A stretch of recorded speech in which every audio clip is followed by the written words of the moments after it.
As a GST inspector आपको बताऊंगा कि जीएसटी इंस्पेक्टर आपको क्यों ज्वाइन करना चाहिए। जिस दिन आप एज ए डिपार्टमेंट में as a GST inspector join करते हैं तो आपको किसी रेंज, डिवीजन या हेडक्वार्टर में टैग किया जाता है। तो अगर आप रेंज में टैग हुए तो आपका डायरेक्ट इंटरेक्शन एक सीए से होगा या टैक्स प्रैक्टिशनर से होगा या कंसल्टेंट हैं या फिर इवन कोई कंपनी के ऑनर प्रोप्राइटर से होगा, जो कि और किसी जॉब में इतनी जल्दी पॉसिबिलिटी नहीं है। सेकंड, एक मिथ है कि गवर्नमेंट जॉब एक मोनोटोनस जॉब है। ऐसा नहीं है। यहाँ हर 2 साल में ट्रांसफ़र होती है और ट्रांसफ़र सेंसिटिव, नॉन सेंसिटिव इस टाइप से होता है। सेंसिटिव मीन्स आप डायरेक्ट टैक्स पेयर से लिंक कीजिएगा, कनेक्ट होइएगा।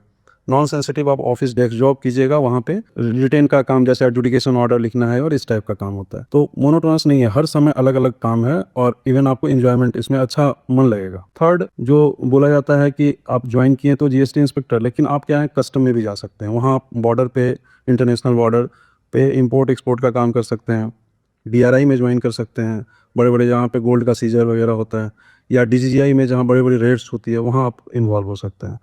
मेरे दोस्तों नमस्कार आप सभी को। आज मैं आपको बताने जा रहा हूं एक्साइज इंस्पेक्टर या जीएसटी इंस्पेक्टर क्या होता है, पूरी कंप्लीट इंफॉर्मेशन, क्योंकि अभी सीजीएल मींस का रिजल्ट भी आने वाला है। आपको पोस्ट प्रीफेंस भी भरनी है और बहुत सारे बच्चे अपना ड्रीम तैयार करते हैं। तो उस ड्रीम को तैयार करने से पहले उसके बारे में सारी चीजें जान लेनी चाहिए।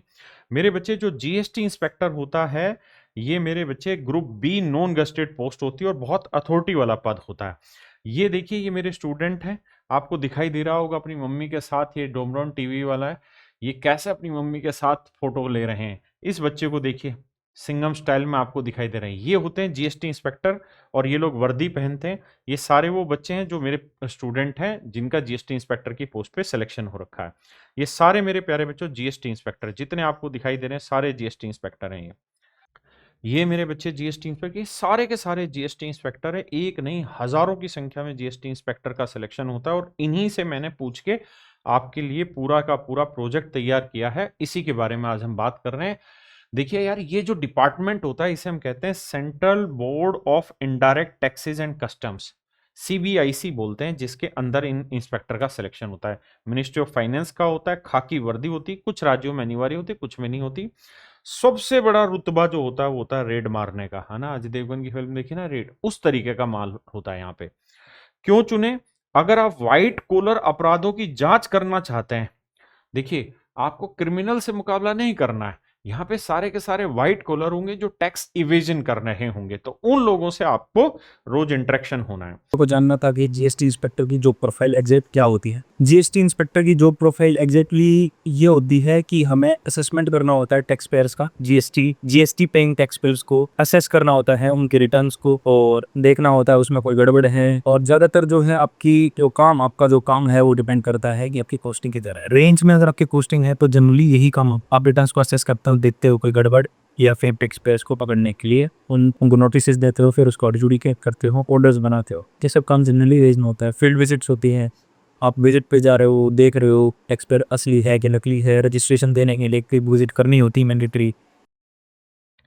अब मेरे बच्चे मैं बताने जा रहा हूं कि जीएसटी इंस्पेक्टर का शारीरिक मापदंड और शारीरिक परीक्षण क्या होता है, मतलब फिजिकल होता है कि नहीं होता, क्या क्या चीज।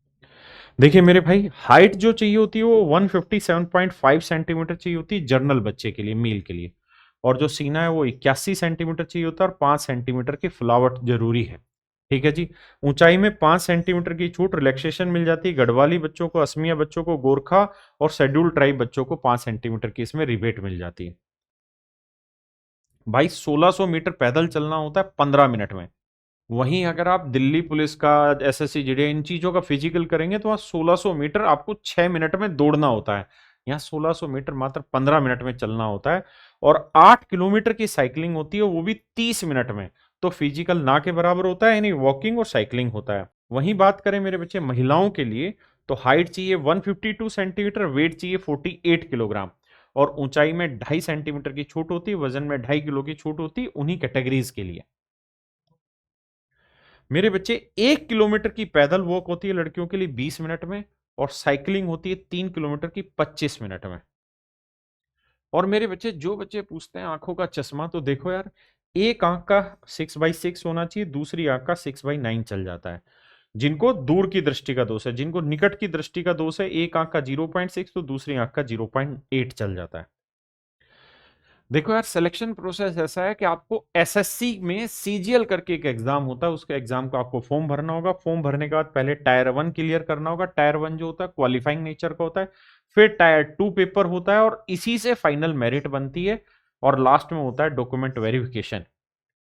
अब मेरे बच्चे, जो टायर 1 होता है, यानी टायर 1 जो एग्जाम होता है, उसमें रीजनिंग के 25 सवाल आते हैं, मैथ के 25 सवाल आते हैं, जनरल अवेयरनेस के 25 सवाल आते हैं, इंग्लिश के 25 सवाल आते हैं।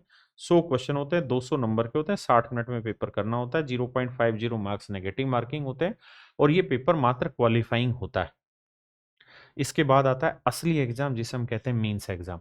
यहाँ 2 मॉड्यूल हैं। सेक्शन 1 मेरे बच्चे 1 घंटे का होता है, जिसमें मैथ के 30 सवाल और रीजनिंग के 30 सवाल आते हैं। सेक्शन 2 होता है, उसमें इंग्लिश के 45 क्वेश्चन और जनरल अवेयरनेस के 25 क्वेश्चन। कुल मिला के मेरे प्यारे बच्चों 210 क्वेश्चन नंबर का पेपर यहाँ हुआ और 180 नंबर का यहाँ, यानी यहाँ बना आपका 390। इन 390 से ही मेरिट बनती है। मेरे बच्चे, कंप्यूटर का पेपर होता है लेकिन वो क्वालिफाइंग होता है, टाइपिंग होता है वो भी क्वालिफाइंग होता है। यानी कुल मिला के मैथ, रीजनिंग, इंग्लिश और जीएस, यहां से आपका 390 का पेपर बनता है। और इसमें जो बच्चा सेलेक्ट हो जाता है, जिसके स्कोर अच्छा होता है, वो समझिए जीएसटी इंस्पेक्टर बन जाता है। मेरे प्यारे बच्चों, अगर आप 390 में से 300 प्लस नंबर ले आते हैं, तो समझिए जीएसटी इंस्पेक्टर बनना आपका लगभग तय हो जाता है। लेकिन 300 नंबर आएंगे कैसे, ये बहुत जरूरी है। बहुत स्मार्ट रणनीति से आपको काम करना पड़ेगा। हाई एक्यूरेसी होनी चाहिए, तभी 390 से 300 नंबर आएंगे। इसके लिए मेरे प्यारे बच्चों, मैं आपको सजेस्ट कर रहा हूं हमारा एसएससी प्रथम फाउंडेशन बैच, जहां बिल्कुल सिस्टमेटिक तरीके से आपकी तैयारी होगी। आप आज ही कैरियर विल ऐप डाउनलोड कर लीजिए और मात्र 999 रुपए की फीस में 2 साल के लिए आपको ये बैच का एक्सेस मिल जाता है मेरे बच्चे, जिसमें मैथ 2 टीचर हैं, इंग्लिश 2 टीचर है, रीजनिंग 2 टीचर हैं, जीएस की पूरी टीम है। तो मेरे प्यारे बच्चों, इस 999 रुपए में ना केवल बैच बल्कि कंप्लीट रिवीजन बैच फ्री मिलता है और कंप्लीट प्रैक्टिस बैच भी आपको फ्री मिल जाता है। जैसे ही आप जीएसटी इंस्पेक्टर बन जाते हैं, तो उसके बाद आता है आपका ट्रेनिंग मॉड्यूल। आपकी ट्रेनिंग कहाँ होती है? तो मेरे बच्चे, एक संस्था होती है जिसे हम बोलते हैं national academy of customs and indirect taxes and narcotics, NACIN। यहाँ पे आपकी ट्रेनिंग होती है मेरे बच्चे। इसके जो सेंटर है, फरीदाबाद हेडक्वार्टर है सभी का। बाकी जोनल ट्रेनिंग सेंटर्स भी होते हैं अलग अलग राज्यों में, जहाँ पे इनकी ट्रेनिंग होती है। और जो ट्रेनिंग स्ट्रक्चर है, ट्रेनिंग में क्या सिखाया जाता है आपको? जीएसटी के बहुत सारे नियम सिखाए जाते हैं, कस्टम्स के एक्ट सिखाए जाते हैं। कस्टम का मतलब होता है जब कोई सामान बाहर से, विदेश से यहाँ आ रहा है। सेंट्रल एक्साइज के बारे में बताया जाता है। ऑडिट प्रोसीजर समझाया जाता है। सर्च और सीजर प्रोसीजर, मतलब आप सर्च कैसे करें, आप चीजों को सीज करना चाह रहे हैं तो वो कैसे करें। इंटेलिजेंस कलेक्शन करना सिखाया जाता है, क्योंकि एक जीएसटी इंस्पेक्टर तभी कामयाब माना जाता है जब वो बहुत सारी रेड कर दे। और रेड करने के लिए जरूरी है कि उसके पास इंटेलिजेंस इनपुट हो। तो टैक्स इवेजन डिटेक्शन आपको ढूंढना होगा, डिपार्टमेंटल फाइल वर्क होता है, ऑफिशियल ड्राफ्टिंग होती है और कोर्ट प्रोसीजर बेसिक्स होता है। नहीं, जब कोर्ट में केस चला जाता है तो वो भी आपको देखना होता है। एज इंस्पेक्टर में 6 महीने हो गए मुझे ज्वाइन किए हुए, अपार्ट फ्रॉम ट्रेनिंग्स। तो 6 महीने के एक्सपीरियंस पे यही है कि एक वर्क लाइफ मतलब वर्कलोड बहुत कम है, नॉर्मल वर्कलोड है, काम टाइम मैनेजमेंट हो रहा है आराम से। एंड डेस्क जॉब है मेनली। थोड़ी बहुत फील्ड विजिट भी है कि फील्ड वर्क भी हो जाएगा तो इंटरेस्टिंग रहेगा, बोरिंग नहीं होगा। एंड मेन इसके अलावा आप अगर रेंज में पोस्टेड होते हो तो उसमें इंटरेक्शन ज़्यादा है कि आप एक्सप्लोर करने को बहुत कुछ चीज़ें हैं, बहुत ज़्यादा कि सीए से कांटेक्ट करोगे, पार्टी ओनर से, सब किसी से, तो इंटरेस्टिंग जॉब रहती रहेगी, इंटरेस्ट बना रहेगा। मेरे बच्चे, वर्क कल्चर ऐसा है कि 60% तो ऑफिस वर्क रहता है, जो आपका डेस्क इंटेलिजेंस रहता है, जिसमें आपको जीएसटी रिटर्न का सत्यापन करना, टैक्स ऑडिट करना, नोटिस जारी करना, केस फाइल हैंडलिंग और दस्तावेजीकरण करना। वीकेंड आपको ऑफ रहता है, सैटरडे संडे दोनों दिन छुट्टी रहती है। और जो 40% फील्ड वर्क रहता है, उसमें भैया छापेमारी होती है, जो फेक बिलिंग होते हैं उनको पकड़ते हैं, टैक्स चोरी को पकड़ते हैं, बिजनेस और फैक्ट्री का औचक निरीक्षण करते हैं। फील्ड वर्क क्षेत्र जोन के अनुसार कम या ज्यादा हो सकता है, किसी जोन में कम होगा, किसी जोन में ज्यादा होगा। अगर आपका मान लीजिए दिल्ली में है तो काम बहुत ज्यादा होगा, लेकिन अगर किसी ऐसे जोन में है जहां पे फैक्ट्रियां बहुत कम है, टैक्स बहुत कम कलेक्ट होता है, तो वहां पे कम होगा। मेरे बच्चे, इसके जो मेजर जोन है वो दिल्ली है, मुंबई है, कलकत्ता है, चेन्नई है, जयपुर है, लखनऊ है, पटना, अहमदाबाद, बेंगलोर है। और सबसे बड़ी जो इसके अंदर एक कमी है वो ये है कि आपकी पोस्टिंग जिस जोन में हो गई, आपको लाइफ टाइम उसी जोन में निकालना है। इसमें इंटर जोनल ट्रांसफर नहीं होता। यानी अगर आपका मान लीजिए चेन्नई जोन में आपका सिलेक्शन हो गया, तो आपको पूरी लाइफ चेन्नई में ही बितानी पड़ेगी। हाँ, लोन ट्रांसफर जरूर होता है। लोन ट्रांसफर होता है तो कुछ समय के लिए आप लोन पर दूसरे शहर आ जाते हैं, वो भी बहुत रेयर होता है। तो एक चीज ध्यान रखिए कि जब आप जीएसटी इंस्पेक्टर का प्रेफरेंस भर रहे हैं तो आप ये देखिए कि आपकी रैंक क्या होने जा रही है। अगर रैंक अच्छी है तो ही आपके मन मुताबिक स्टेट में आपको मौका मिलेगा, अदरवाइज आपके बहुत ज्यादा चांसेस होंगे कि साउथ के स्टेट्स में आपको ये मौका मिले। अगर मेरे बच्चे सैलरी की बात करें तो ये जनवरी 2026 लेटेस्ट सैलरी है। ये बच्चा है inspector GST and central excise की, और इसकी सैलरी बनती है 92,908, और ये बिल्कुल लेटेस्ट अभी जो बच्चा सिलेक्ट हुआ उसकी सैलरी स्लिप है।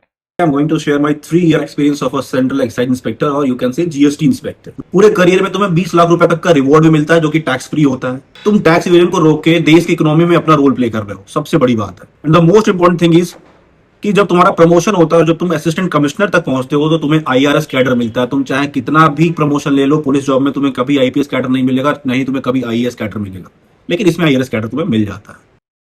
मेरे बच्चे जब आप इंस्पेक्टर की पोस्ट पे सिलेक्ट होते हैं तो लगभग 7 से 8 साल का समय लग जाता है, अलग अलग जोन में एवरेज 7 से 8 साल का समय लगता है। फिर आप सुपरिटेंडेंट बन जाते हैं, फिर 8 से 10 साल में आप असिस्टेंट कमिश्नर बनते हैं, उसके फिर 4 साल में डिप्टी कमिश्नर, फिर 4 साल में ज्वाइंट कमिश्नर, और उसके 4 साल बाद एडिशनल कमिश्नर, और फिर कमिश्नर बनते हैं। तो इसमें जो प्रमोशन होता है, जो भी बच्चा इसमें सेलेक्ट होता है, उसका सबसे बड़ा फायदा ये है कि ये 2 प्रमोशन लेते ही सीधा आईआरएस कैडर मिल जाता है। यहाँ पे आईआरएस कैडर मिल जाता है उसको, इंडियन रेवेन्यू सर्विस कैडर मिल जाता है, और यहाँ से प्रमोशन बहुत तेज गति से आगे बढ़ना शुरू हो जाते हैं। मेरे बच्चे डेपुटेशन बेसिस पे आपको अलग अलग डिपार्टमेंट में भेजा जाता है, जैसे ईडी में भी भेजा जाता है जीएसटी अधिकारियों को ही। डीआरआई भी एक होती है जो राजस्व खुफिया निदेशालय होता है, जिसमें बहुत डीप मतलब खुफिया विभाग रहता है, उनके पास भी जाते हैं। और यहीं से बच्चा एनसीबी नारकोटिक्स कंट्रोल ब्यूरो में भी शिफ्ट होता है।